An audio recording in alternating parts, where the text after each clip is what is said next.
பிரபு முகத்தை தொடச்சுக்கிட்டு இருக்காரு. தேனு சொல்றாங்க, இப்பயாவது ஜனாமா யாருன்னு உங்களுக்கு புரிஞ்சுச்சா? பிரபு கடுப்பாயிடுறாரு. தேனை திரும்பி பாக்குறாரு. நீங்க எல்லாம் அவங்களுக்கு ஒரு ஆளே கிடையாது. உங்கள மாதிரி எவ்வளவு பேரை பார்த்திருப்பாங்க. பிரபு கோவத்துல துண்டை தூக்கி போடுறாரு பெட் மேல. தேனை கைய பிடிச்சு கூட்டிட்டு போறாரு. பாத்ரூம்ல நிக்க வைக்கிறாரு. ஷவரை திருகி விடுறாரு. தேனு விலகுறாங்க. தேனை தண்ணியில நனைய வைக்கிறாரு.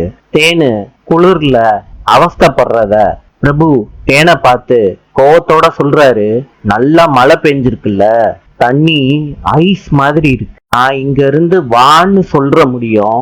நீ இந்த மாதிரி தான் தண்ணியில நனைஞ்சுக்கிட்டே நிக்கணும். ஷவரை ஆஃப் பண்ணேன்னு வை, உன் அப்பனை அங்க ஐஸ் பாக்ஸ்ல வச்சிருவேன். ஏய், என்ன நான் தோத்துட்டேன்னு சொல்லி காட்டுறியா?